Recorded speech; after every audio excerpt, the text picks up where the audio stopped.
ICQ Podcast episode 444, Pennine Hams.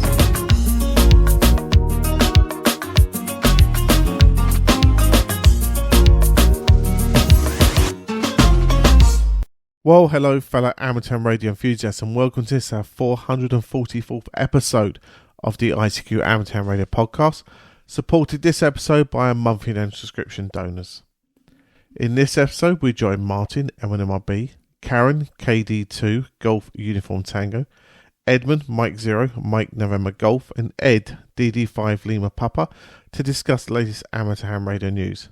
Myself, Colin M6BOI, rounds up the news in brief, and this episode's feature is a discussion with Nick, G4 India Whiskey Oscar from Pennine Hams. Well, as always, it's your very kind donations that keep your ICQ podcast show coming to you at least every fortnight and advert free. So we'd like you to consider showing your support for the show and the value you get for it by visiting icqpodcast.com/donate and choosing an amount that reflects the value you get from the show, and exactly what our monthly subscription donors have done to create today's show and keep it advert free for you. So I say just go to icqpodcast.com/donate to show your value. Right, now we're going to join Martin, Caryn, Edmund and Ed to discuss and generate thoughts about the latest amateur ham radio news, including changes to ARRL VEC programme and the D.A.R.C to broadcast from the UK. As always, hope you enjoy.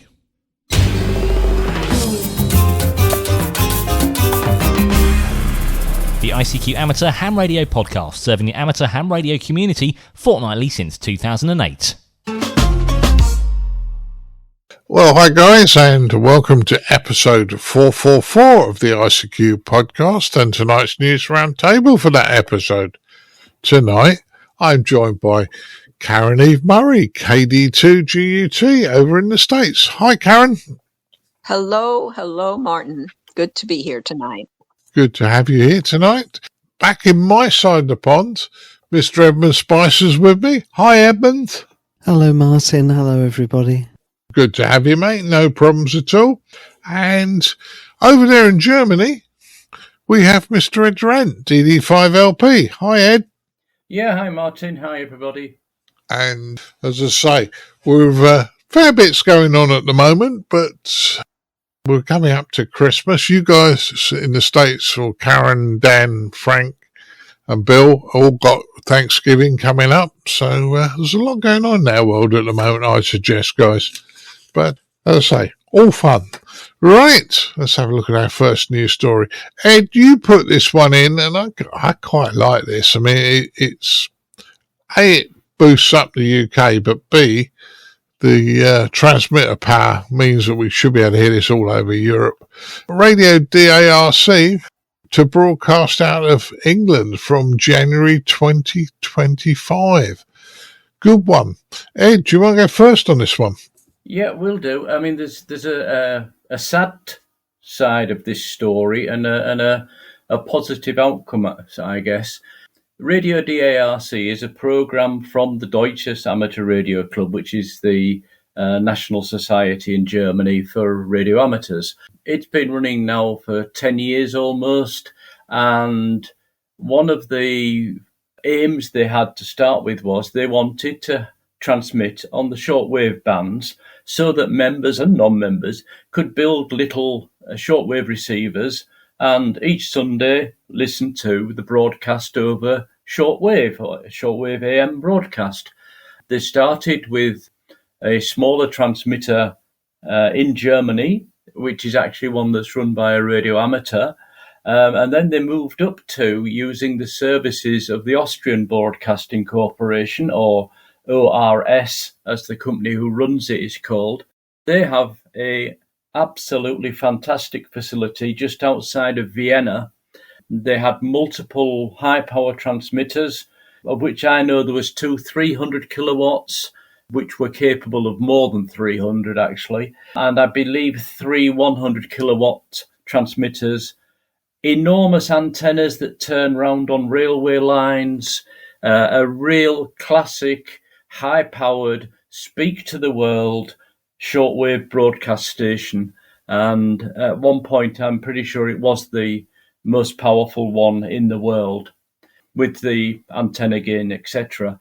Now, Unfortunately, as we've heard with other shortwave broadcasters, the Austrian Broadcasting Corporation, they basically stopped using it a couple of years ago, and it's been renting out time to private companies, and that market has now gone away. There was a religious company that did a lot of transmitting through Austria. They've now stopped, and that means at the end of this year, 31st of December, that station at near to Vienna, Mossbrunn, will be closed, and I think they've already sold the land. So all of those beautiful antenna systems and the buildings and everything else will be bulldozed, and it'll either be used for farm or building more houses or whatever. End of an era in radio communications. This, of course, left the people at the D.A.R.C. with a problem. Yes, they already send their program each week not only over shortwave, which was the main aim, they also send it through community FM broadcast stations, through DAB+, and as a podcast. And while the question was, do they continue, don't they? They have actually now managed to negotiate a contract with another high-powered shortwave station, this time in the UK. And it's about 50 kilometres west-southwest of Birmingham, a place called Wooferton. And that's actually a BBC facility run by a company that's a part of the group, Encompass Media. And they've managed to, just in time, get a contract signed with them so that the shortwave broadcasts from the National Amateur Radio Society in Germany can continue. And the first transmission from there will indeed be January the 5th, I believe, this first Sunday anyway, of next year. And there the transmitter has an output of 125 kilowatts, but with the antennas they have there, it's effectively ERP, something like 4 megawatts. So it will cover the whole of Europe and the Middle East. And for those with anything other than crystal sets or basic receivers, anybody with a good antenna and a high gain receiver, I suspect it's going to be able to be received well into Asia and maybe even via long path into the US. So that might be something for the shortwave listeners to get their receivers on and see what's going on. So it's a good news that it's continuing, is the broadcast. And also it'll be actually on 9670 kilohertz. So it'll, have a fair old range. Ground wave, I'm sure you'll get it, Martin, in London. That won't be a problem. But they also will continue, or they will start transmitting again from the 10 kilowatt transmitter near Ingolstadt on the other frequency that they have, which is 60-70 kilohertz, basically for Germany shortwave as well. So the good news is it's all continuing on, as in the program. However, the bad news is we've lost another major shortwave broadcast station in Mossbrunn. So I don't know if you want to expand more on that, because I know you're the shortwave listener expert of our group, Edmund. I don't know if you've got any comments to add to what I've said, so I'll pass it over to you. Well, I would hesitate to describe myself as an expert in anything, really, but I'll take the plaudits from you, Ed. Thank you. The 31-metre broadcast band is obviously right next door to the 30-metre amateur band, and the saying goes that 30 metres is usually open to somewhere 24 hours a day, with good reason. So, yes, I'm trying to work out if down here on the south coast, if I would be able to receive this, notwithstanding the 4 megawatts ERP, because unless you are at the very, very peak of the sunspot cycle, which admittedly we are more or less at the moment, there's usually a skip distance of some description on 30 metres or 31 metres broadcast. So I will make a special effort to listen because I'm genuinely intrigued to see if I'd be able to pick this up, my QTH on the south coast of England. I must confess I've never tried listening to Radio D.A.R.C. on any frequency, only because although I can string a few basic sentences together in German for QSO purposes, I don't speak the language well enough that I think I would be able to follow a broadcast from Radio D.A.R.C, which I presume is going to be entirely in German. But knowing that this is switching to Wooferton, I will make a special effort to listen. And I suppose, depending on which part of Germany you live in, this could signal an improvement, because when the signal was coming from the previous transmitter in Austria, depending on which bit of Germany you lived in, you might have been a bit too close and been in the skip zone. And last but not least, if you've got a few minutes on your hand, go onto YouTube and look up Wooferton Transmitting Station, and there are lots and lots and lots of very interesting videos that have been filmed there down the decades, including, as Ed said, some very impressive-looking antenna systems. Back to you, Martin. Yeah, all sounds good, Edmund. All sounds good. Well, I had a chat with a gentleman on the talk group the other day. Don't sound surprised, guys. And gentleman's call sign W8LN, Water. And we had a long chat. And I think he must have been a broadcast engineer working in television, because we were talking about broadcast sites. And I mentioned that when we were in Dayton the first time, we went and saw the Cincinnati, big transmitter at Cincinnati. You were with us as well, Ed. I remember that because you partly arranged it. But great interesting when you see these big stations. But there you go. Caryn, what's your thoughts on having a mega station broadcasting this over Europe? Well, Martin, I'm excited to try and listen. If it is in German exclusively, I may drag my husband into the room and see if he can help out with it. He does speak a little German. To me, that is absolutely wonderful news for Radio D.A.R.C. But as we've noted before, this is a good news, bad news story. And the good news is the good fortune of Radio D.A.R.C, which is making incredible gains with this move. It is sad. It is sad what's happening in Austria. This one of the few remaining shortwave broadcasters in Europe. And the thought of bulldozers going there, it's very upsetting. This to me is not progress, but you know what? It is reality. So let's concentrate on the good programming that people will be getting from Radio D.A.R.C. and let's listen for it. And especially right now, we may have some super propagation to take advantage of. Okay, that's it for me, Martin. Back to you. Yeah, Martin, if I can just jump in and answer a couple of points. The transmission out of Austria was on 6070 kilohertz, and hence the skip distance was a little bit less, and it does cover the whole of Germany and several other countries. And the other thing is, yes, the broadcast is completely in German. The music is usually English, but sometimes German. Being a radio show, they have the license to play music as well as part of the presentation. But you'll need to put your translating heads on if you want to listen into what's being said. Well, there you go. That sounds good.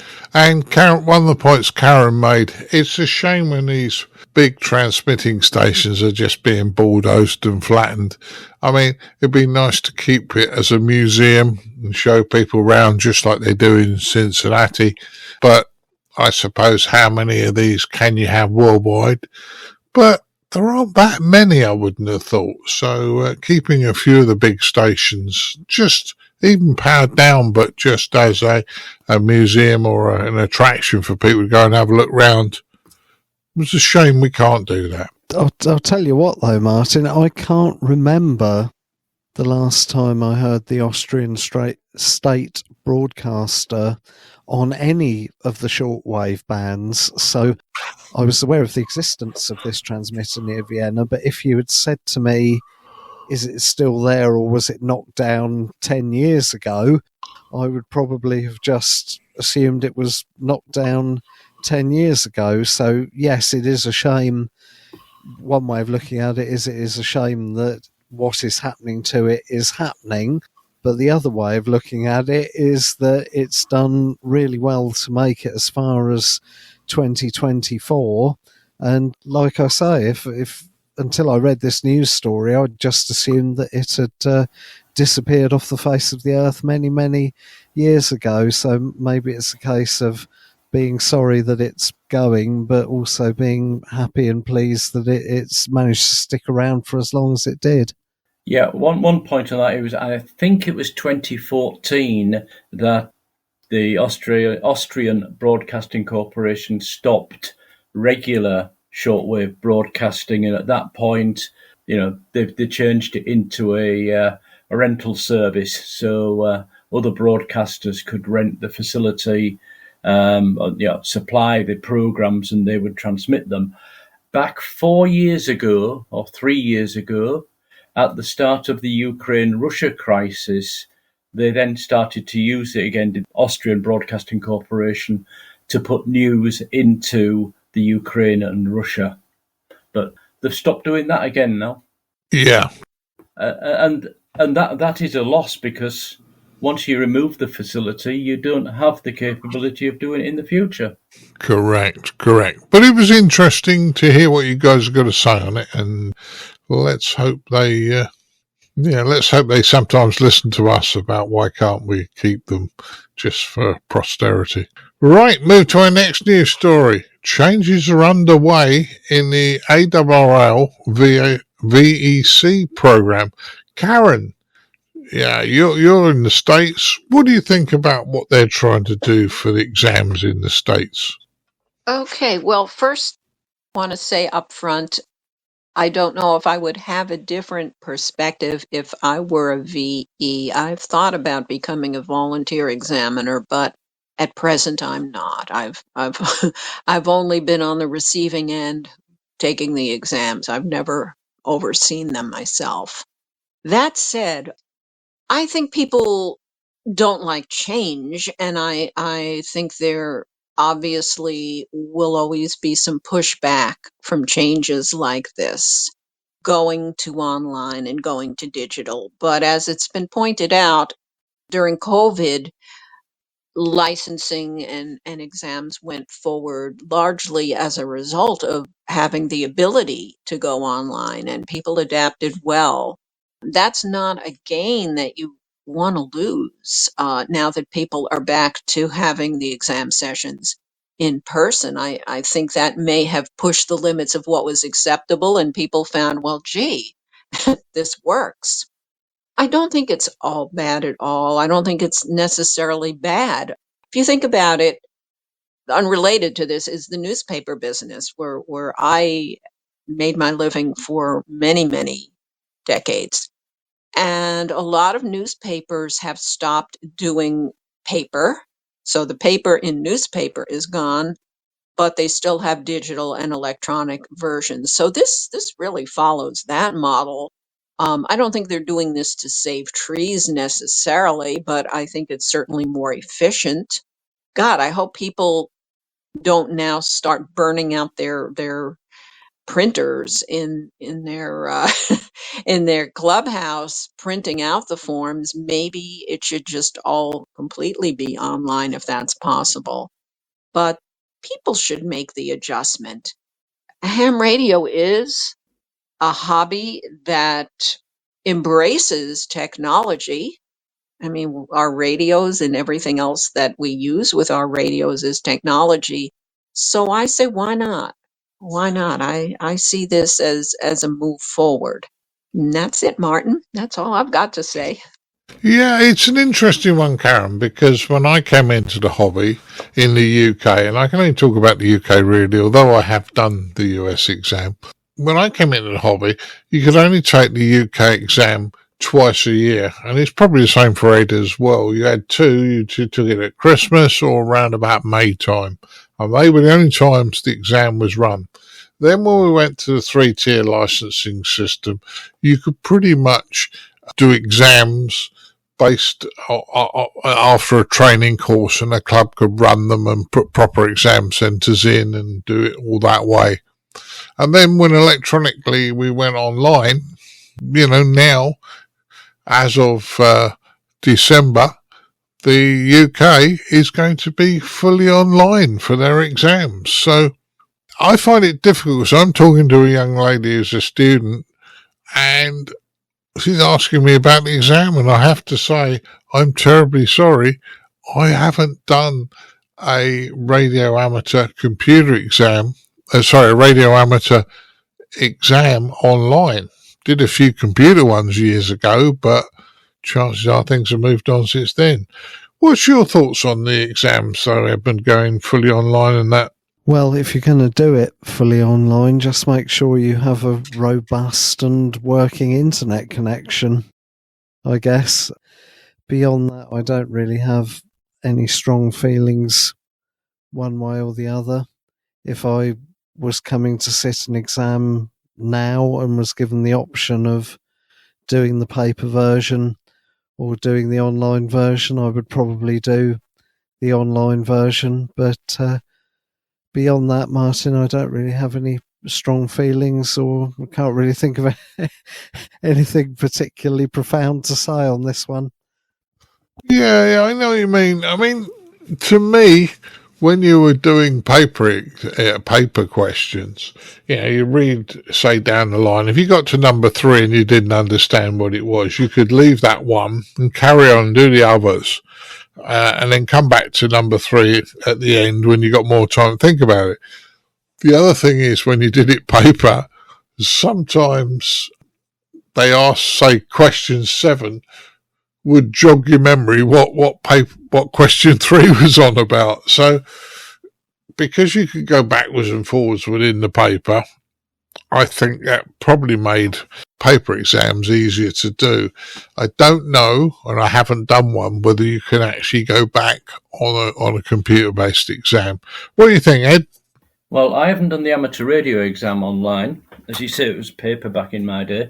But every other online exam I've done for my qualifications in my profession, they're all capable of going back. You can jump a question, you can leave a question, go forwards, come back to it later. So, no, that's not a difference. What I'd say is the ARRL here are moving with the times, but I just remembered something. The ARRL is not the only VE group in the US. I believe there's 5 of them.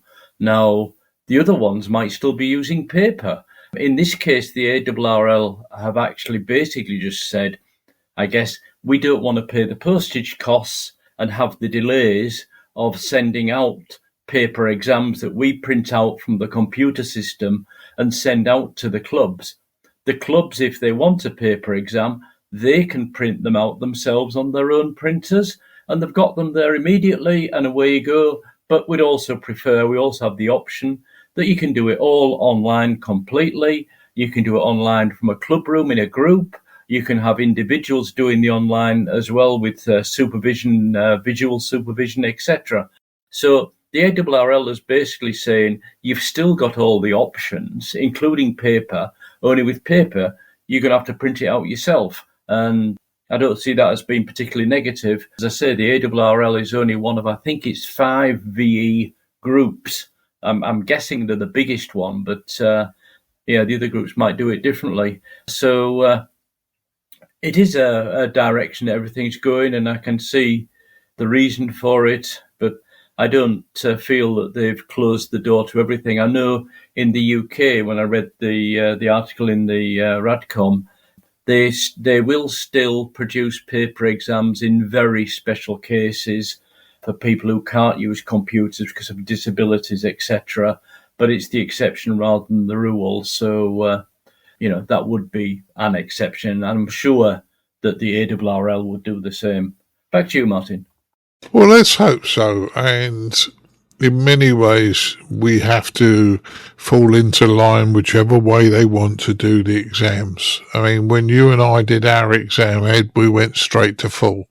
The RSGB are now offering straight to full licenses in the UK again. But you can only do the exam that's on offer in the way that it's being offered to you. And unfortunately, I still like the paper. I can't help it. I'm sorry. But at least we are moving with the times, which is a good one. Now, I'm going to go with Caryn again on this one, because in the US, Big Brother-ish use of 5.9 gigahertz band. And this is all to do with vehicles and various bits and pieces. Caryn, we didn't like this, did we? We don't like this. No. We don't like this because of the potential. I'll explain what's going on. It's nothing new that cars are now equipped for communications over radio with the infrastructure on the road. They can be monitored. Conditions can be monitored. This has been around for a couple of years, but what the FCC is looking at now is expanding the rules and regulations governing the use of the 5.9 gigahertz band, which is what is utilized for these. It's cellular delivery of these communications. They're looking to make it a much more robust system, and they're doing this in cooperation with a lot of the cellular networks. They want to relay information about traffic, which is very helpful. But of course, we have that on our GPS in our smartphones, or our cars if we have a navigation system in the car. Weather conditions, road hazards, and now it also includes the speed of your vehicle. Now, I'm not saying I have a heavy foot on the accelerator, although I think occasionally we we all do. But it raises a question, joking aside, it raises a question: how much of our driving habits and our whereabouts do we want out there? And how much supervision do we want this 5.9 gigahertz band to enable? As with anything, there's a really, really good side to it. And then there's another side to it that can be used for other purposes. It's invasive, basically. It could be invasive. Now, yeah, they'll say, oh, well, we'll put rules and regulations in effect so that it's not going to be that invasive. But, there are hackers out there. There are people who make a living doing this. And I don't mean a legitimate living. So what the FCC will be doing is considering these new rules and regulations. They want the automotive industry and the state and federal governments to work together to make sure the technology that's built into these cars is used, quote unquote, properly and has good, clear communications with whatever is out there. They're going to set limits on power for these transmissions and, of course, the emissions. So let's hope. But, as we've seen in other areas like AI, these things tend to run away with themselves and go in directions that were never the original intent. So when I suggested this story for discussion, it was no accident that I said this could well become a big brotherish use. Back to you, Martin. Yeah, well, I think the thing I threw into the mix when we were discussing this earlier is, if I'm driving down a road that's 50 mile an hour and you're tracking me and I happen to be doing 60 mile an hour because I've got slightly heavy right foot, or there might be absolutely nothing on the road. Yeah, but anyway, I'm breaking the speed limit. Does that mean I could potentially get speeding tickets based on this software? In some ways, it will put police officers out of business because you wouldn't need as many. All these strange things, but yeah, worries me a little bit. Edmund, what's your thoughts on this one? Well, the infrastructure, first of all, because as we've often discussed, there are, quite major mobile phone black spots. Certainly I live in one, so the range of, almost 6 gigahertz, so that's 5 centimeters wavelength at low power. That is not going to travel very far. So, okay, if cell phone towers are going to receive these signals, that's all well and good, but there's, as I said a moment ago, where I am now, mobile phone coverage is patchy, to say the least. And if this system doesn't keep tabs on you, there are lots of others that do or could do. Within walking distance from my front door, I could easily walk to 2 locations where there are speed cameras. We've got cameras not too far from here that, when they made their debut in the late 90s, were on blue, I think they were blue coloured masts at the side of the road, and they apparently were to monitor traffic flow. I think they've painted the poles a different colour these days, but you got those. Not too far away from here, there are those, I don't know what the proper name for them is, but those cables that they lay across the road with the box at the sides to count the number of cars that go across and the speed they go across. So yeah, potentially this system could get you for speeding, but even if that system doesn't, there's loads of other ways, hidden police cars at the side of the road that camouflage, that kind of thing, that could do it. So I'm trying to get excited in a bad way about this story, and I'm not really managing it. Yeah, I don't know, I can't really think of anything to say. Martin, back to you. Yeah, I know where you're coming from. In this country, in the UK anyway, and this is a state story, but in the UK, we're pretty much monitored. You can't walk out your front door and down the road without appearing on some form of closed circuit TV camera. Our mobile phones let people know exactly where we are all the time, and all these sort of things. So this is just even more invasion of our privacy, I think. Ed, what's your thoughts? Yeah, a few points to come back on there. Mention of hacking. So let's say this system is in place and it's nicely monitoring that the family Smith with their heavy RV has just left home, heading down the road to go holidaying for 3 weeks. And our little hacker that happens to also be a housebreaker says, okay, that's the next one on my list. I'll go break in and steal everything from that house now that they've left. Let's say they don't get you don't get a hacking problem into the system. The point about the range, as I mentioned here, that there'll be roadside repeaters. So the way I would see that is where we currently have the emergency telephone units for stop if you're broken down and call from this roadside telephone, if they still exist. They would also be 5G repeaters cabled back to the cell network. So you get the range there. The point about speeding based on electronic measurement, of course, Martin, that already exists with trucks. The trucks have recorders inside them, and if that records that they've broken the speed limit at somewhere where they shouldn't have, they can be and are prosecuted on the basis of that data.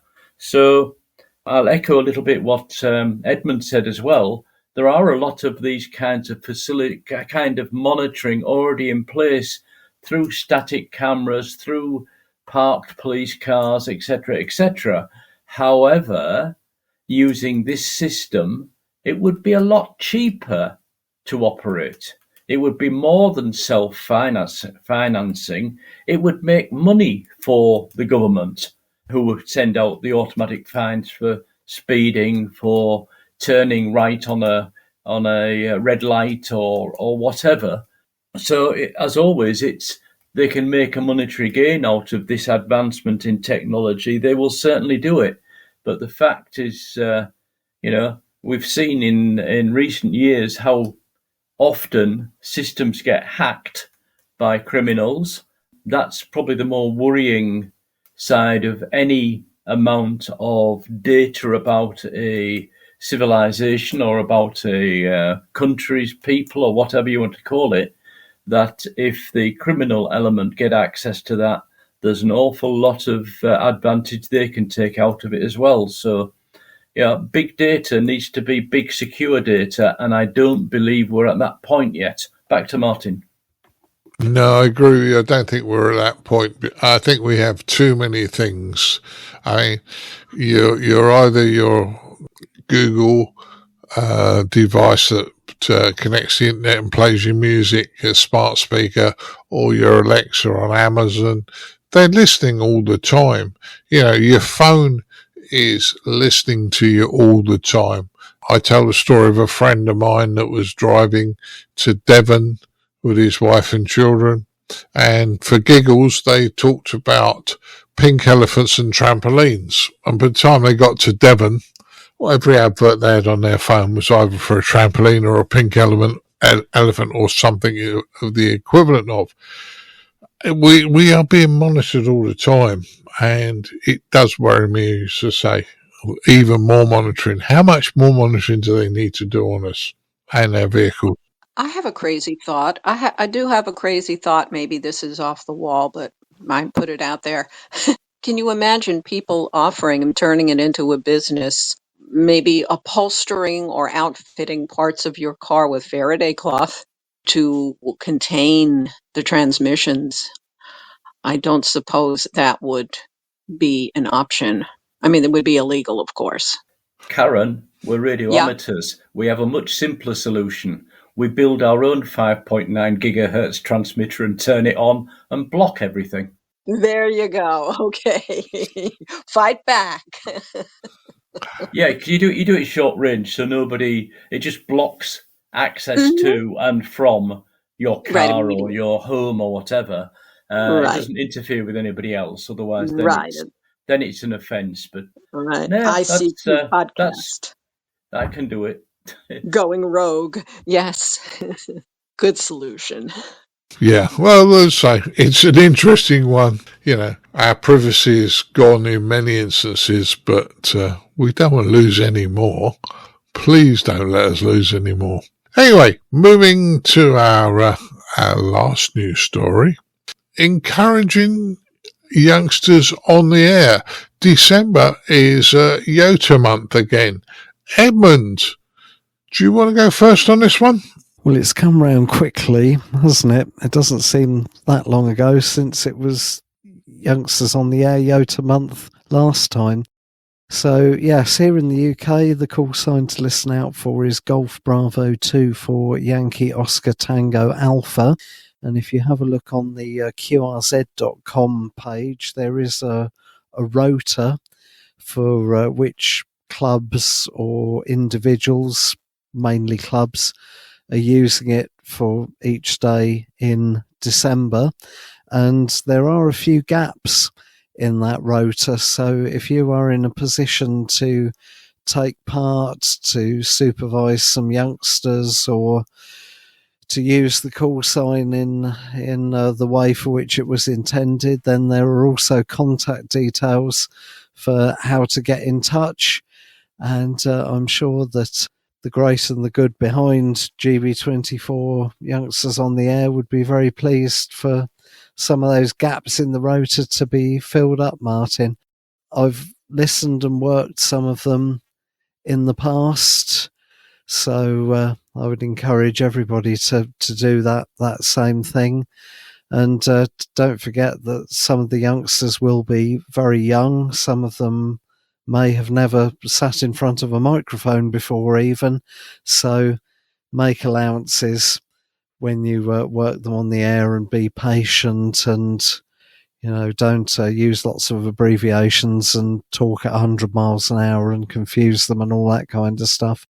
But having said that, some of the slightly older youngsters do sound very professional indeed, and may very well go on to great things in the realms of contesting, for example. So it's a worthy initiative, absolutely, and they are the future, of course. Youngsters are always the future, so if you're on the air yourself in November, have a listen, December rather, have a listen round the dial and see if you can hear some YOTA stations.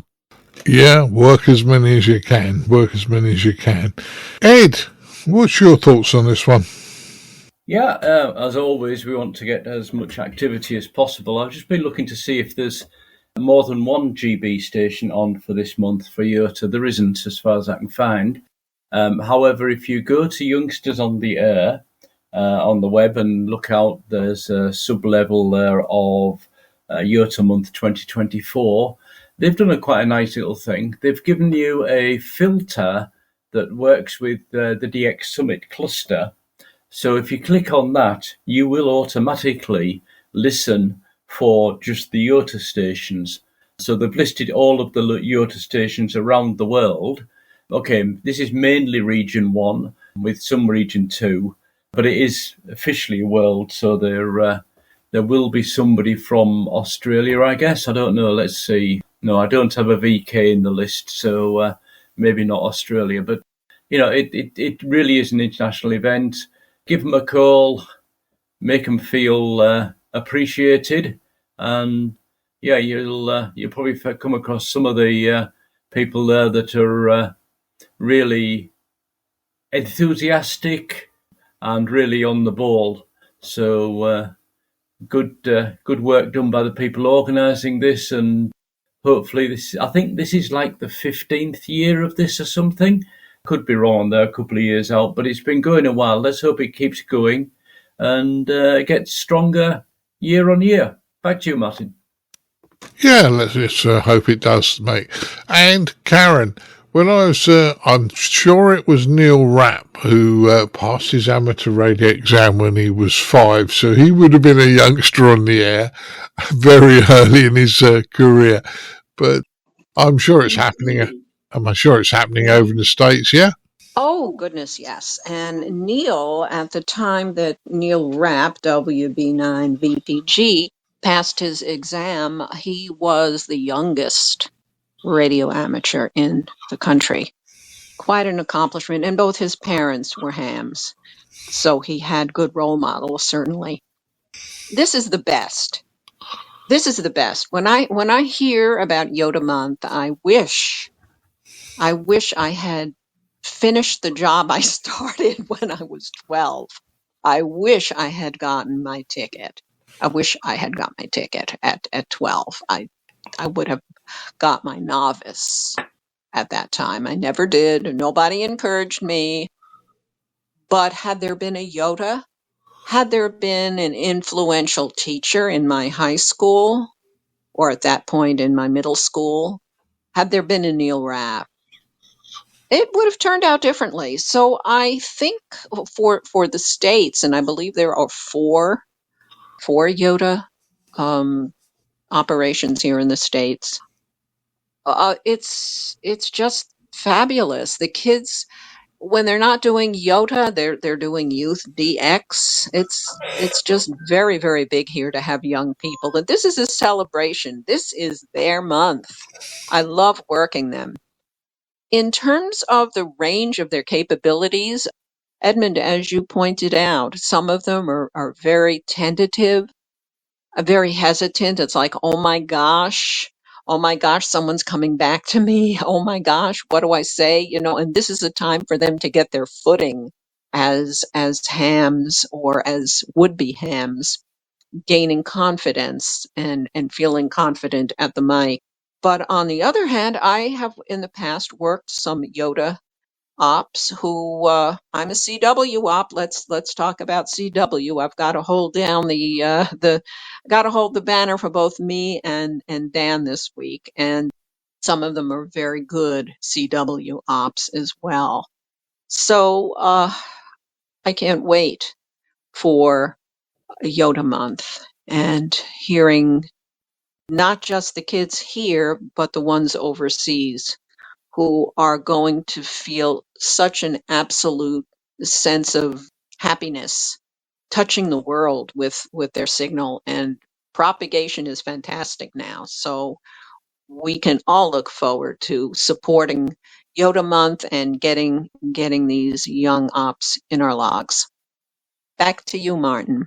Yeah, I think we're all agreeing that the youngsters need as much encouragement as possible.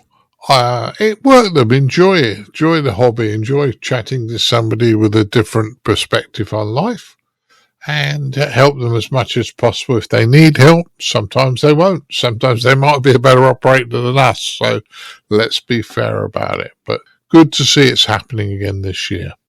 Right, that concludes the news stories. Let's find out what the guys have been up to since the last time we spoke. Caryn, I'm going to make you go first again because ladies first.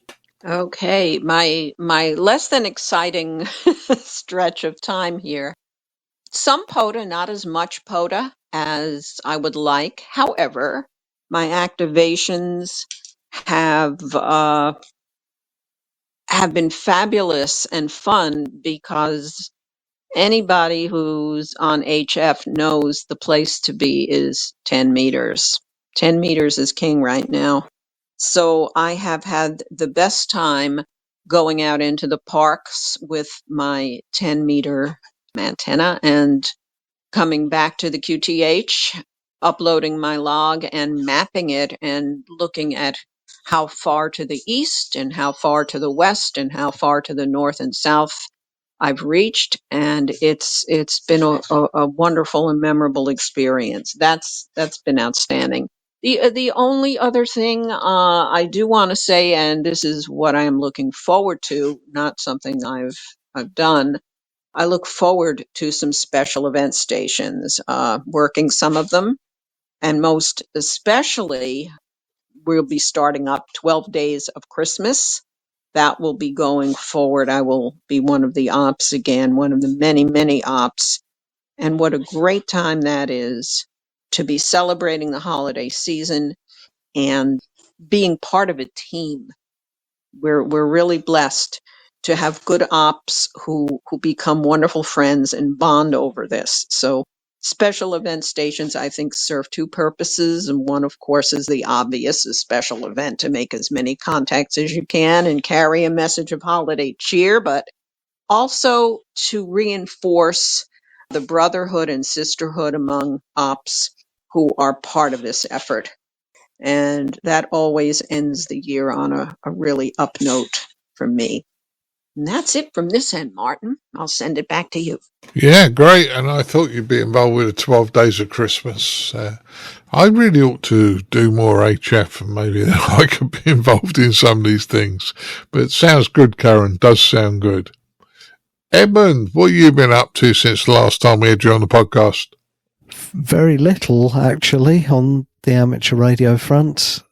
Pretty much the only time I've been on HF was around the end of October. The 27th of October is UK National Black Cat Day.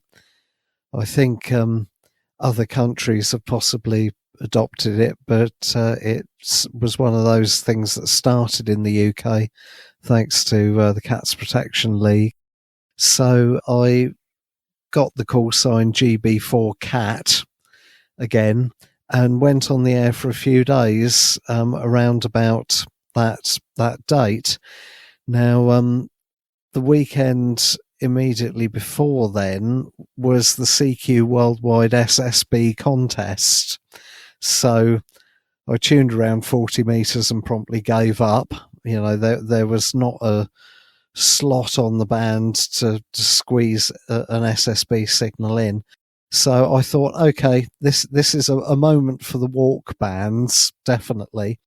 So I put up an antenna, a homebrew dipole for 12 metres, because I was aware that 10 metres was wide open because it was full of contest stations. So I spent a weekend on 12 metres, and I went all round Europe pretty much. I had to call CQ quite a lot, but every time I received a reply, it always seemed to be coming from a different country. The highlight was a chap in Finland, I think it was, and I can't remember his call sign. And he sent me a nice email afterwards saying thank you for the QSO. And he said that 99% of the time, all he ever operated was FT8 and nothing else on all bands. But for whatever the reason was that weekend, he knew there was a contest on. So he knew that because the contest bands would be so full that non-contest stations, special event stations, would probably head towards the walk bands. He decided that unusually for him, he was going to try some SSB, and he saw my little signal on 12 metres, and it was so unusual for him to see any signal on that band. He worked me in very good English, although he apologised for his English. He thought it wasn't good. It certainly was, and was far better than my non-existent Finnish. So a good time was had by all, I think, and it's certainly worth, if there's a weekend where there's a major contest on, it's certainly worth listening to 12, 17, 30 and 60 metres, because you may very well find people on there who wouldn't be on there otherwise, were it but for the contest. So if you've got an antenna that will work on 10 metres, then quite often, with a little bit of persuasion from an antenna matching unit, it will perform to a greater or lesser extent on 12 metres. Okay, I had a dedicated dipole, but even if I'd had my 10 metre end fed wire up, it would probably have tuned okay. So that is probably it for me for the rest of the year. I should think I'll try and work a few YOTA stations. I might come on the air somewhere around Christmas or New Year, not that I've got much time off at all during that period. So apart from that, Martin, I've basically done no amateur radio at all for most of November. Isn't that terrible? Back to you. You're a terrible person, but I did see you once in November. So when we were down visiting my other son, Lee, we just round the corner from you, and we'll be down again sometime in December. Drop stuff off for them. But yeah, I understand you. We can't be busy all the time, mate. Can't be busy all the time. So that's just the way it is. Ed, what have you been up to since last time we spoke? Well, for a change, I haven't been developing any new antennas. I've been using some of them. Did a couple of POTA activations, but I'm actually starting to plan a few more SOTA activations as of December the 1st. Snow or no snow. Because here in Germany, the summits on the winter bonus starts on December the 1st. So I plan to get hopefully a few activation of some summits around here in. And yes, I'll be trying 10 metres along with everything else. The other thing I've been doing actually in the shack is I've been busy hacking the Linux inside one of my radios. And I have a XYWO X6200, and it actually runs under the hood Linux. And yeah, hacking is probably the wrong expression. I've been looking at how it operates to probably increase my knowledge of Linux. I've worked with many different operating systems during my IT career. Linux is one I need to catch up on. And I found a couple of things in there that I can change and make my radio a little bit different to everybody else's, but nothing major. But it's interesting how computing and radios and SDR radios all are coming together, even in the cheaper radios nowadays.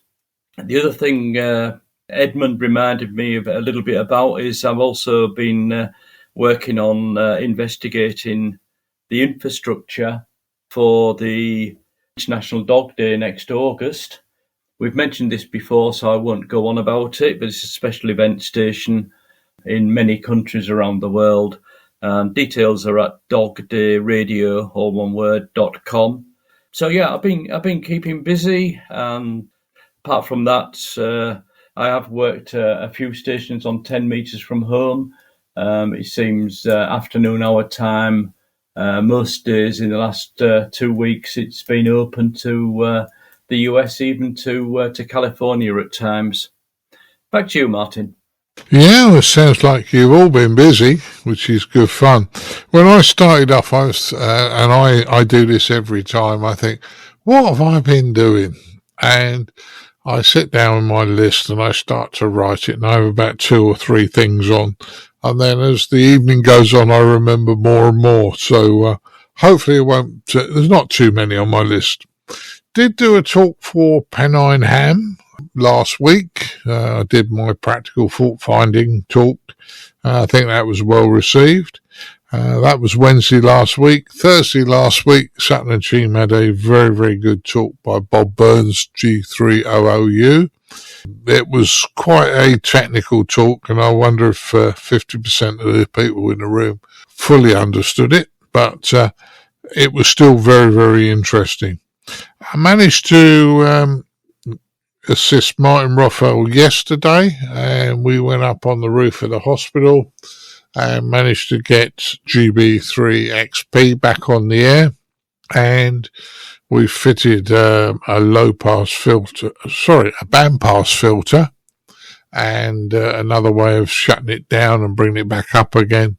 So there was a fair amount of work done up there yesterday, but glorious day on top of the hospital roof there. That there was no wind, the sun was shining, and you could see for 30 or 40 miles from the top. I mean, it's a really tall building up on the roof of the hospital. Really fun. Have done some VHF and UHF, and joined a couple of nets and had fun there. Still doing my training with my student. We do a lot of questions and answers at the moment, so hoping on that. Friedrichshafen, I've booked me accommodation and the ferry crossing for next year, so that's now well underway. Edmund, Mrs. B and I will be coming. Chris and his good lady are likely to go, and Colin and his wife will be there, although I think Chris's lady Bex and Colin's my daughter-in-law Sandra won't be at the Hamvention, but will be quite a few of us there next year. And last but not least, I suddenly remembered this. I'll apologise to anybody who's been using the talk group and found that D.A.R.C wasn't working. The D.A.R.C transcoder lives at my house. Couldn't afford to have it plugged in up at the data centre, because that then gets very expensive. So it lives at my house, and unfortunately my switch died. So the switch died originally. I managed to, when I found that the switch had died, I had another one that was less ports, so I got it back on the air, but I didn't have full network functionality. Then I ordered another switch from a well-known company that delivers pretty much next day, and it arrived and it didn't work. But you know, it's when something doesn't work, you don't want to believe it doesn't work, so you struggle to try and get it to work, and you think, well, am I doing something wrong? And then I thought, well, there's just no way I'm doing anything wrong, so I put got it all back together. And then last Sunday, the D.A.R.C was off for about an hour, middle of the morning in the UK, because I was putting a new switch in and connecting it all up. So, yeah, it takes a little bit longer than an hour, Ed, because I know swapping eight wires on a switch shouldn't take that long. But the file servers needed to come out and be blown out the dust, and the wiring tidied up as it always does. So it took me about an hour. But if you had problems with D.A.R.C on our talk group, that's the reason why. One, I had a switch failure one night, overnight, and then the second time was me replacing it with a new one. So that's what I've been up to. So that's, we've all been fairly busy. So the last thing now is for me to thank the guys for turning up before we move on to the next part of the podcast. I'd like to thank Caryn Eve Murray, KD2GUT. Always great to be here. Yeah, fun to chat to you, Caryn. It's great. I'd like to thank Mr. Edmund Spicer M0MNG. Thanks for having me on, Martin.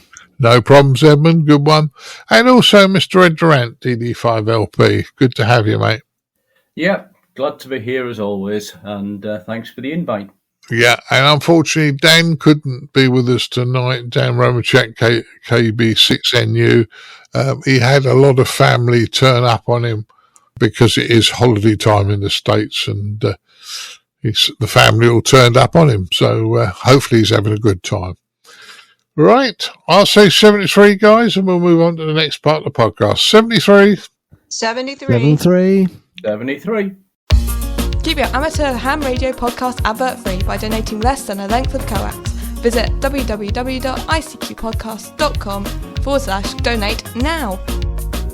For all the news, links and information, visit www.icqpodcast.com. Now it's time to have a look at the news in brief from me, Colin M6BRY. 7th December is the 25th anniversary of the SKYWARN Recognition Day, and so they've been holding this event now for 25 years, and this year there'll be their usual special events going on that day.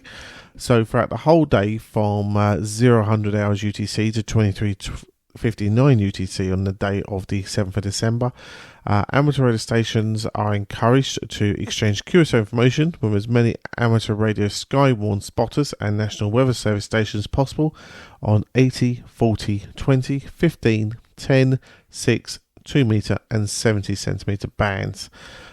So it's a great way of getting involved on this one. We'll put a link to this on the ICQ podcast webpage for you, so you can find out more information about this for you. But as I say, this event has been heavily backed by the ARRL. Now, as the temperatures get colder here in the Northern Hemisphere, and it must be Christmas coming soon, and Santa Net is now on the air. It began on the 29th of November. It's going to remain active until Christmas Eve. The net will take place every evening at 7 p.m. Central Time on 3.916 MHz.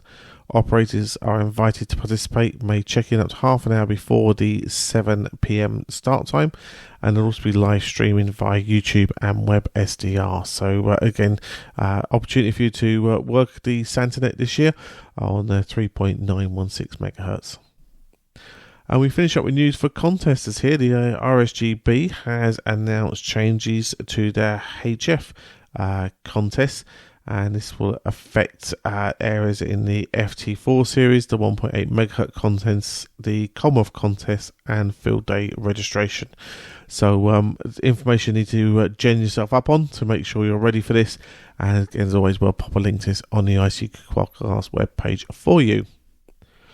Right, now we're going to head to our features episode where we talk about Pennine Hams with Nick G4 India Whiskey Oscar. Hope you enjoy. And now for this episode's feature from the ICQ podcast.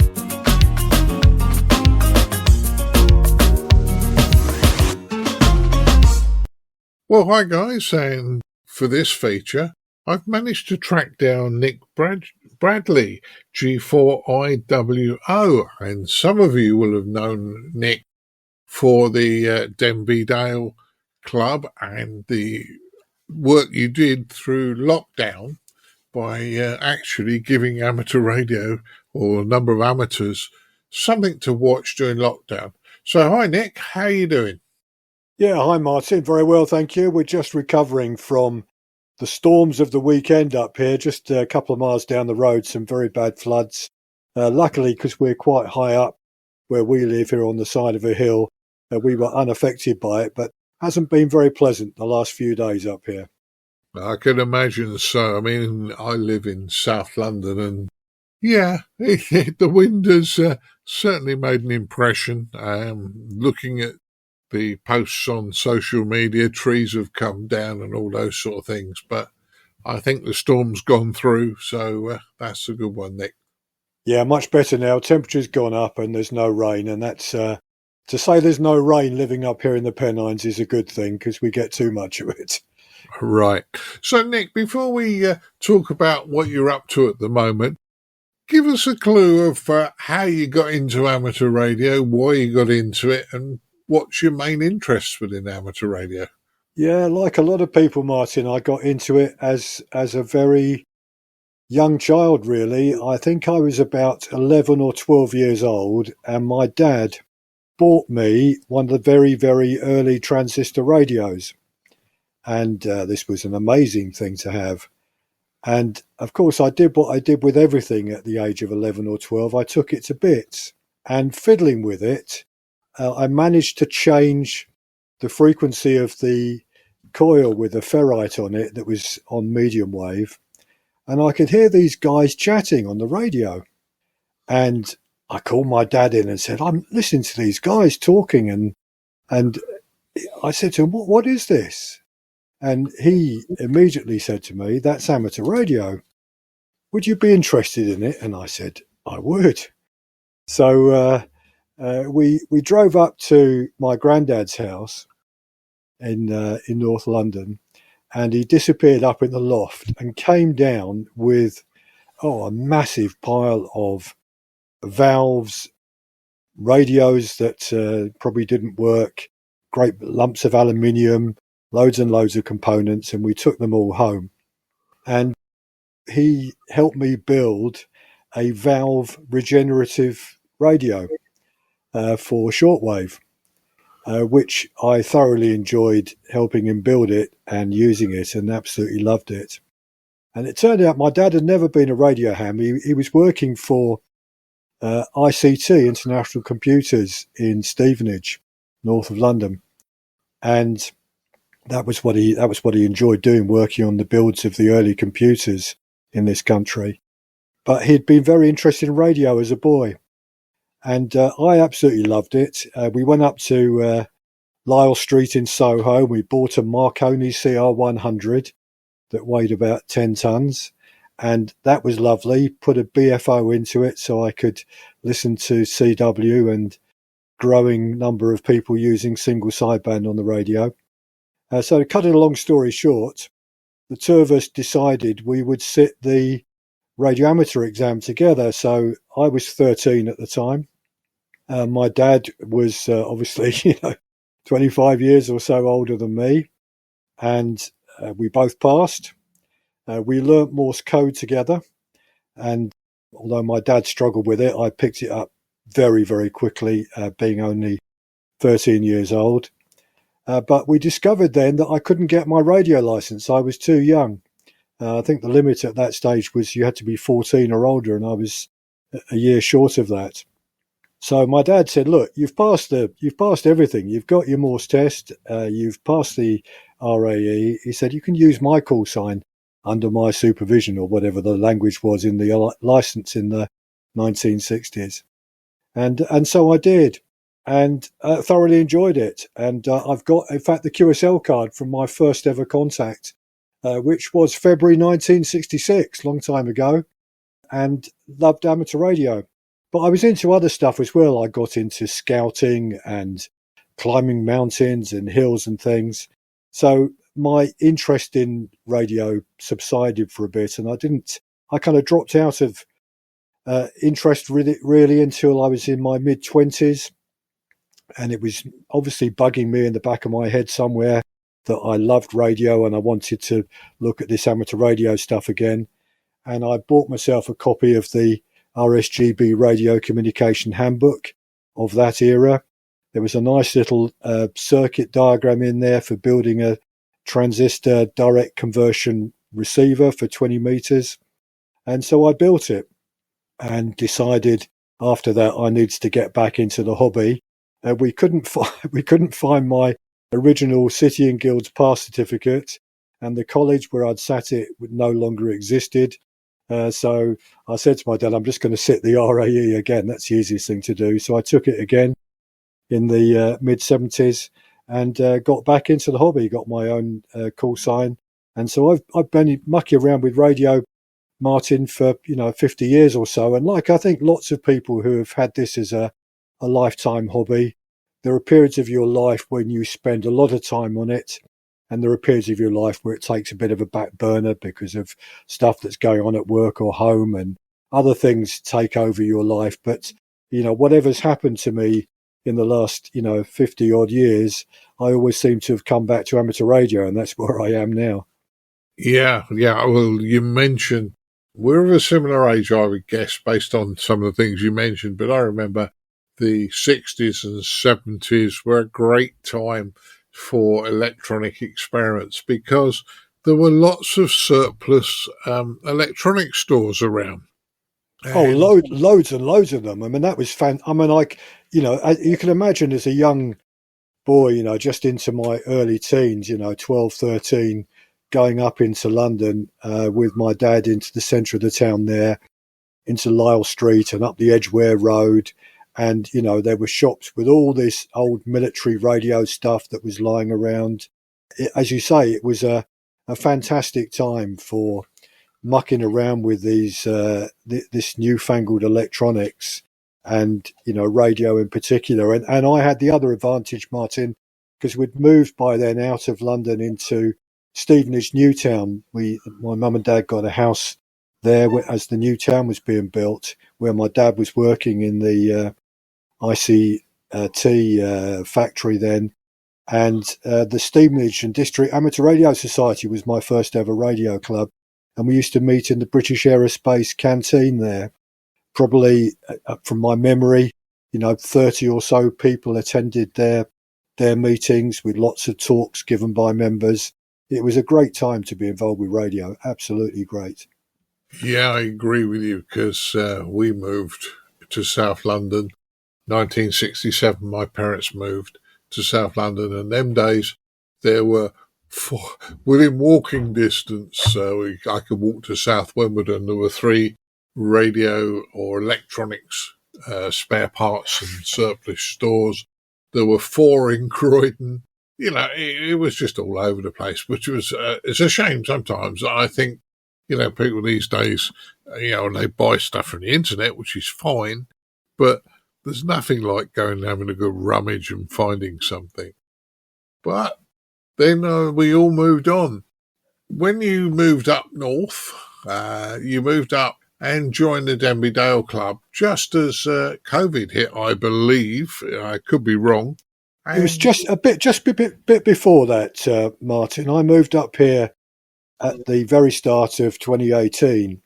So, a couple of years before COVID hit the world, and decided that, I wanted to spend some more time with amateur radio and look for a local club. And my local club where I was living in South Yorkshire was Denby Dale. We met in an old building there called the Denby Dale Pie Hall, and they had regular meetings there, and I joined their club. Yeah. Well, I believe from what Chris Howard was telling me once, they actually did make pies in that hall. But I did, yes. Yeah, but that was a good one. And then through COVID, when we were a lot of people were in lockdown, we couldn't go out and one thing or another. Amateur radio was great because we could at least talk to people, and we could make sure some of our elderly colleagues were okay by keeping in touch with them. But one of the great things was the online groups that sort of popped up, and you were involved with Denby Dale's online group, I believe. Yeah, there's a bit of a story, a bit of a background story to that. When I got involved with Denby Dale, it was probably like lots of radio clubs. It had a long history, just had its 50th anniversary as a club. Had been very active in the 70s and 80s, with quite a presence in the local community up in West Yorkshire, where Denby Dale is. And there were one or two members from that era still involved in the club. But I went along to their meetings. There were, I don't know, I can't remember how many people would attend originally, 10 to 15 people turning up at the club meetings, quite a small membership. Quite a few of them were very active radio amateurs, but they weren't actually doing that much. And it's no surprise, really, because I've said it to the people involved in the club. I was starting to kind of feel whether I'd made a bit of a mistake joining Denby Dale, whether there was another club somewhere else that might suit me more, that was doing more things, had more activities and speakers and so on. But nothing, there didn't appear to be any real alternatives for me. So I was kind of going along when I felt like it. Pandemic hit. Obviously, we had to stop all the places. So the Pie Hall, which also had a little social club in it, and a bar, that all had to shut down when the pandemic struck. But when I'd been working in London, one of my jobs that I was doing at that time, well, actually for quite a few years, we'd shifted quite a lot of our meetings to online meetings. So I had quite a lot of experience of running very regular meetings, sometimes small ones, sometimes quite big ones, sometimes very big, involving, a few thousand people. And it occurred to me, why don't we try and put our meetings online? If we can't meet in person, let's see what we can do online. So I wasn't on the club committee or anything like that at the time, but I approached the club chair and secretary on the phone and said to them, look, how about I'll see if I can set up some online meetings, see if we can get some speakers. It would give us something to do on those cold Wednesday nights when we're stuck in at home. And they just said to me, go for it, Nick. I literally, this is what I did, Martin. I mean, I've been a member of the ARRL for a long time, the American Radio Society, as well as the RSGB. So I poured through my past copies of QST, my past copies of RAGCOM, Practical Wireless, and just looked through all the recent articles going back a couple of years from the beginning of the pandemic, looking at interesting articles by interesting radio hams who had a story to tell and something to write about. And I just thought, okay, well, I'll track down their email addresses. So I went on QRZ.com and got as many email addresses as I could. And I think I banged off about 30 emails to a whole group of people. Actually, you were one of them, Martin. And I was utterly astonished at the response. I had a reply from every single person, and everyone said they were free the following week to come and speak at the club. So I thought, oh my God, what am I going to do with this?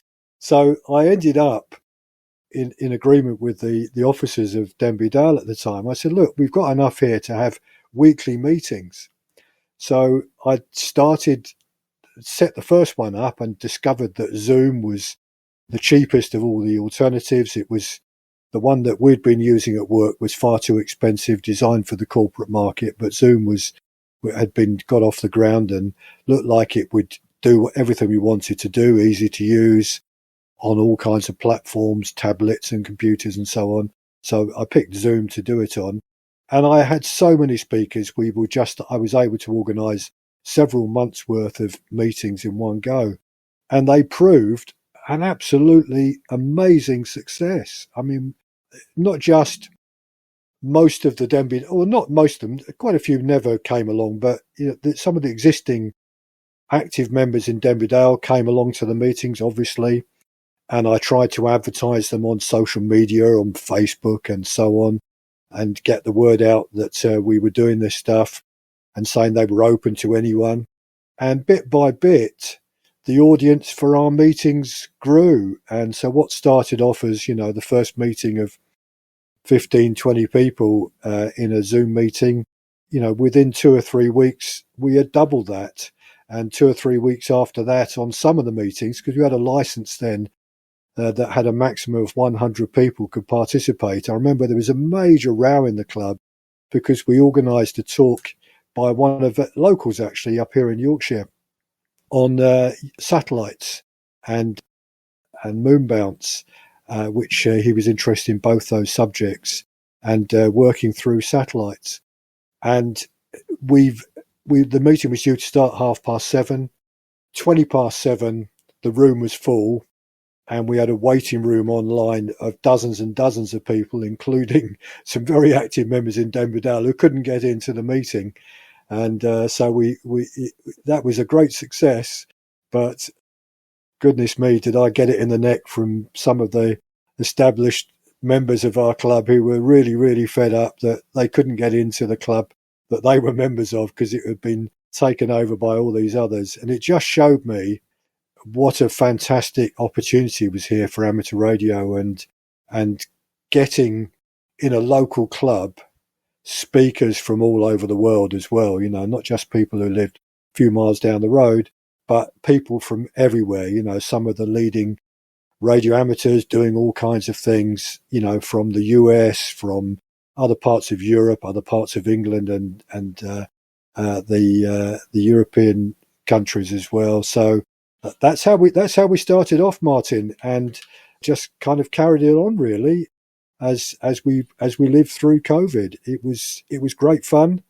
And on the way, by the way, as you may be aware, but I'd joined the GQRP club very early on when not long after George Dobbs and the others set up the GQRP club.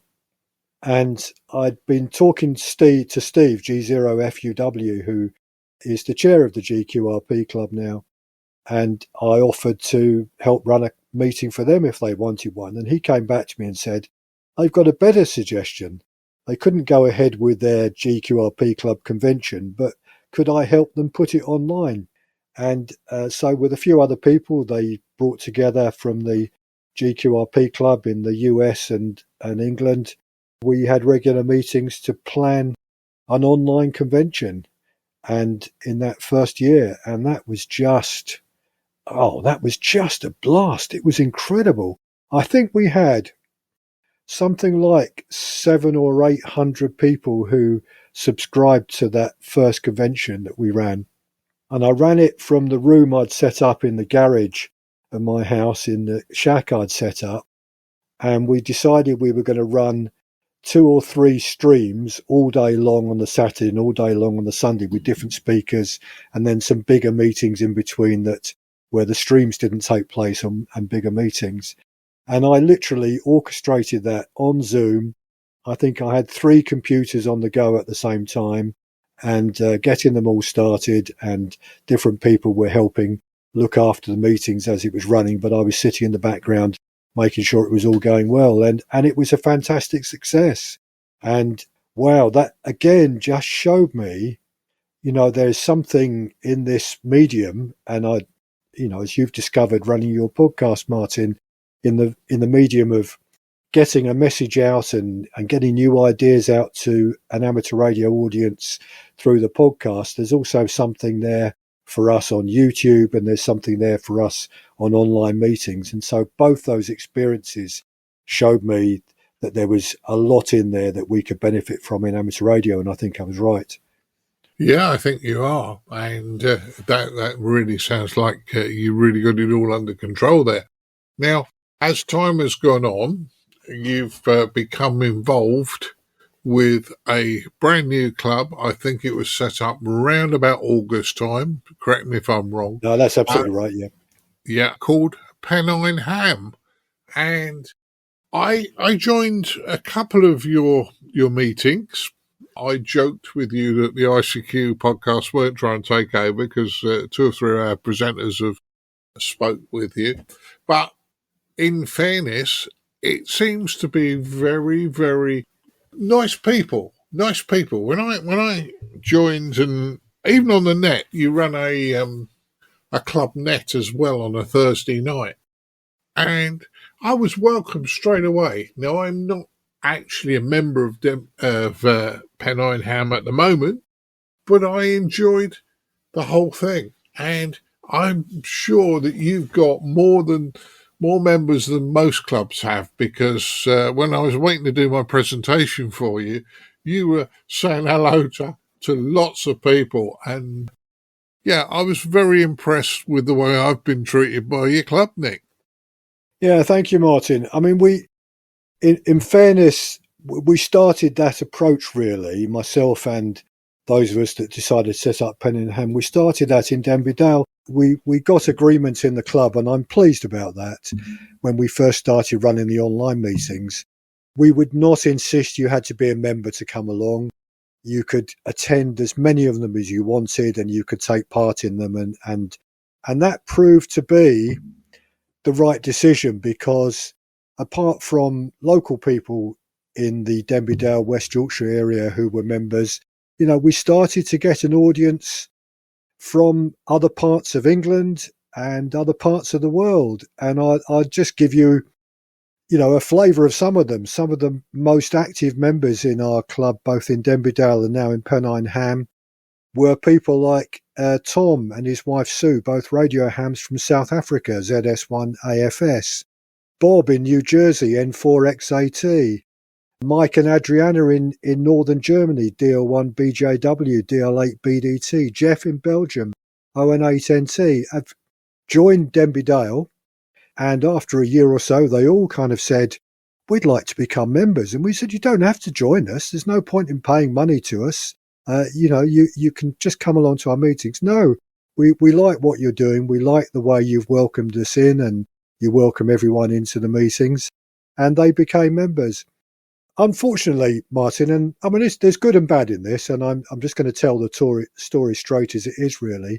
As the pandemic was coming to an end, we'd already agreed in Denby Dale that we would, when the pandemic finished, we would hold meetings both online and in person, because we now had a membership in Denby Dale that had local people in it from, within 20 or 30 miles of Denby Dale, and we had membership from other parts of the world, like some of those guys and XYLs and YLs that I mentioned.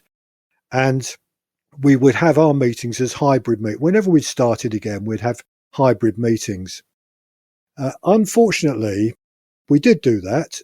We tried to do it, but we discovered there wasn't an awful lot of enthusiasm for the hybrid meetings. We ran a couple of them, 2 or 3 of them, and the vast majority of people joined online, and I think we had 3 or 4 of us in a room somewhere with a great big screen on it. And people, even local people, felt they would rather just sit at home and watch it on the computer and take part there than come drive a few miles, park up on a cold night and come to the meeting. And so in the end, we made a decision in Denby Dale, which I actually proposed, that why don't we set up an in-person meeting once or twice a month, and also we'll run the online meetings a couple of times a month, and we'll together organise field day events where we're bringing together both parts of the club, really. And we did that for, a good, 18 months to 2 years once the pandemic finished. But there was quite a lot of tension, really, between the two parts. It was very much like we were running 2 separate clubs. And although there were a group of people who went to both bits of it, the in-person and the online bit, there were slightly different audiences for both. And in the end, and we agonised about this, myself, Rachel, M1AYG, who's our club secretary, and some of the other leading members of the club, like Ken, G4VZV. And we must have spent 12 months chatting with each other about, is this really sustainable to try and run this club in this way? Because there were too many undercurrents, and if we tried to push it and carry on like we were, it was going to end up in some awful arguments, and none of us wanted that. We kind of felt, this is our hobby. This is something we do for fun. And if what we're trying to build here isn't fun for everybody, then maybe the best thing is that those of us that very much enjoy this kind of doing both things, online meetings as well as running portable activities, and also running those portable activities online. So when we ran our field day events, we've put them online as well, so that people in other countries or other parts of the UK can participate in what we're up to, apart from talking to us on the radio, of course. That maybe we should just, set up a new club and be overtly that. We don't have a meeting room because we're not going to have in-person meetings other than when we organise portable activities. And we made that decision. And I think it's proved good, actually, from what I know, and I'm in contact because we've got members in Denby Dale who are members of both Denby Dale and Pennine Ham. So we've got a group of people who participate in both. They're enjoying that, and they tell me that Denby Dale is off running meetings and activities, and they've run some special event stations as well, and they're happy with that. And equally, we're happy from what we've done. So we've now got, we set up a membership of, we decided we'd organise the meetings, just like you said, Martin, so that anyone can come along. We'd have a paid membership and a free membership. So those that paid there, and the figure we set was 20 quid, those that paid their £20, they would take part in electing the club officers, making decisions about where we spend our money, if we're going to, spend it on something, not just, as you know, when you're running a podcast, it's not just a license for something like Zoom. It's also ancillary bits and pieces you need to do all this stuff in a decent kind of way. We would need some income coming in. So we'd have a paid membership that would be responsible for that. We'd open up a free membership for people who were probably members of other clubs but wanted to show their support for what we were doing. But we would also allow people, even if they weren't members, to come along as many times as they wanted. So we're now up to, I can tell you, I just looked at the figure before you came online today.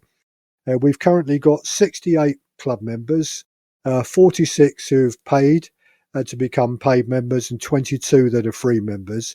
And outside that, we've got a subscription base now of 117 people who are on our newsletter subscription, and some of those dip into our meetings we run online from time to time. So we did that, and I think we avoided, in the way in which we organised that split, any major arguments or rows.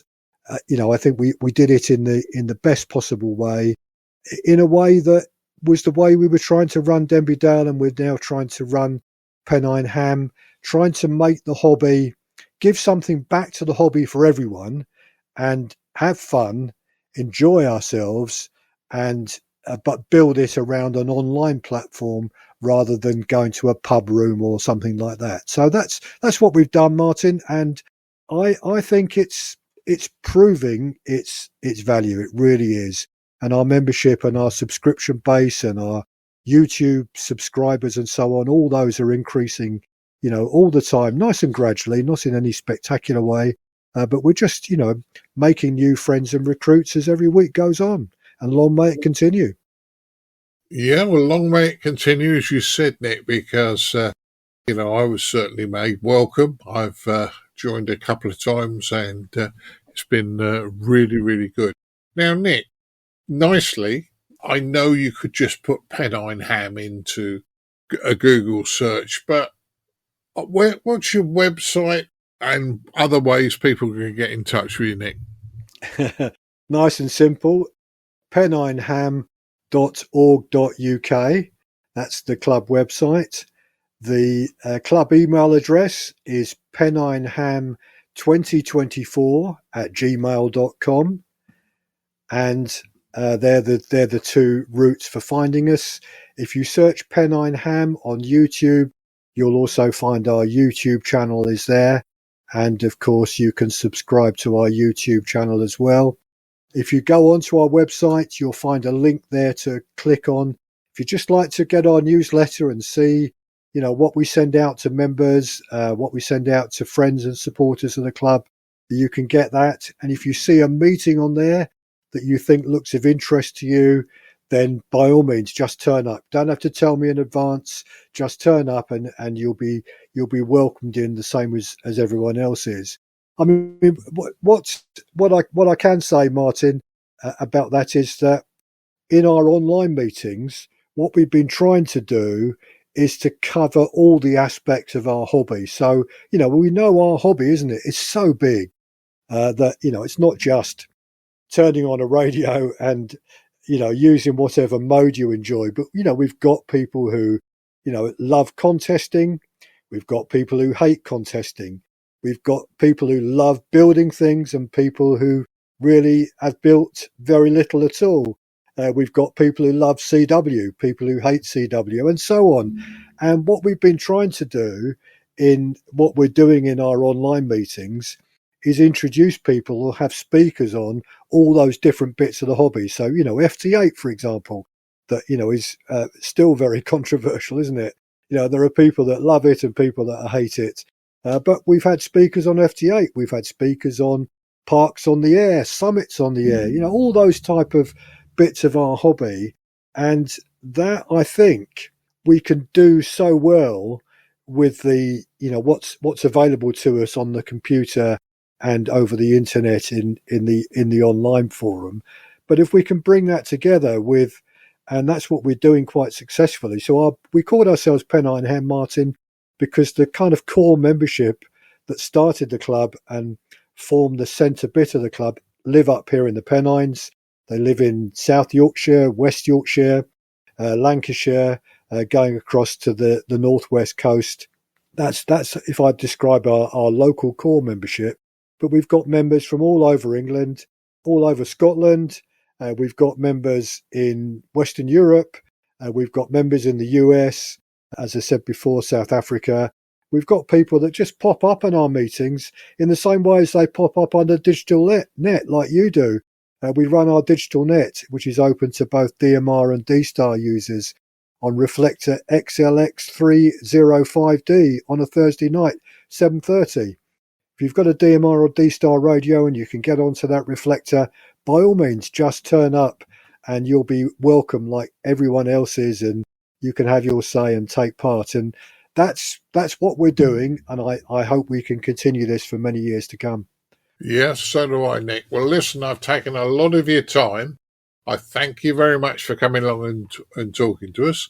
Hopefully you'll get some more members, because the time I've spent with you guys, I've really enjoyed it. So thank you very much for coming along and talking to us, Nick, and I wish you every success in the future. Yeah, thank you very much, Martin. 73s to you, and also to all your co-presenters on ICQ podcast. Carry on doing what you're doing, because you're doing a fantastic service to the amateur radio community, and long may that thrive as well, Martin. Yeah, thanks for the kind words, Nick, and we'll catch you soon. Whether it's across the pond or over the channel, the ICQ podcast is international. Herzlich willkommen in Deutschland. Good evening. 73 de España. By amateurs, for amateurs. Well, everybody, I really hope you enjoyed our feature there, discussing the Pennine Hams group with Nick. And Nick's called something Golf for India Whiskey Oscar. And check that group out if that's of interest to you. And I know they're certainly doing lots of exciting things there in the Pennine Ham group. So I say, do check out what they're doing. I saw that you found that interesting. I know you were saying it's great to speak to clubs and groups, etc., that are doing exciting new things and sort of, keeping that sort of heartbeat of our hobby alive, and not necessarily letting a club or whatever die, and coming to new innovative ways of generating interest. Yeah, certainly did, Colin. And I think the thing with Pennine Ham, for anybody who is interested, is they are an international club. So not just UK, international, so they will have some good talks from people the other side of the world. Our Caryn's doing a talk for them next Wednesday, the Wednesday after this is released. So in fairness, yes, they've grown quite well, and they are very, very accommodating when you join them. So for a lecture or anything like that, or their net, join their nets. They're very, very chatty. So good one, Colin. Yeah, no problems at all. And talking about our dear Caryn, as I say, Caryn took part in our news roundtable with you. So we'd like to thank Caryn, KD2 Golf Uniform Tango, Edmund Mike 0 Mike November Golf, and Ed DD5 Lima Papa for taking part in the news roundtable with you. And as I say, thanks a lot, guys, for your thoughts and opinions going in the amateur ham radio hobby. Well, of course, this weekend is Thanksgiving weekend, and I suppose add to that as well the joys of Black Fridays and Cyber Mondays and all those other things. So, most importantly, we hope you get to have time enjoying our wonderful hobby and spending time with your family. And if you do get some spare time amongst that and have an opportunity to get yourself a wonderful toy, as I say, I hope you enjoy playing with it, and let us know what you're able to snag for your ham shack or for your go bag, etc. And as I say, it's always great to hear what you guys are up to in the hobby. So feel free to contact us usual way. Go to the ICQpodcast.com webpage and click on the contact us button and let us know, say, how you enjoyed your Thanksgiving weekend. Now, while you're there, if you got value from today's show, we'd ask you to do what our monthly subscription donors did, and as they send a donation our way. All donations, as they whatever value you find for the show and you send our way, go towards our running costs and improving the show, etc. So, as I say, if you found value and enjoyment from today's show, please do consider us, and as I say, visit that webpage, icqpodcast.com/donate. Well, Dan, I haven't asked you if you found anything interesting in the Black Friday sales or anything at all that's popped up from your end, but knowing you, it's probably more of a case of the fact of getting an opportunity to spend time playing radio. So hopefully you got some wonderful things due this weekend. Yeah. Well, that's what I've been doing a bit more. In fairness, there's not a lot I actually want. So some interesting stuff has come up. I've looked at a couple of items and I thought, yeah, that's really interesting. Then I thought, would I actually use them? And the answer is probably very, very rarely. So, don't let me put you off buying things that excite you. But kind of there wasn't that much that passed my excitement level, Colin. So, yeah, playing radio. I've actually done a bit more D.A.R.C stuff on the talk group rather than just DMR. So, I'm playing a bit with that as well. So there you go. Yeah, I've got to be honest, I feel very similar at the moment. But I say if anybody's found a wonderful gem they can share, maybe they could whet my appetite. So I say looking forward to hearing anybody that found that goodie that I might have missed. Right, well, I'm going to bid 73s everybody. Say enjoy, the long weekend in the States with Thanksgiving. Enjoy the hobby, of course, and we'll look forward to catching up with you all again in a fortnight's time. 73s all. Yeah, 73.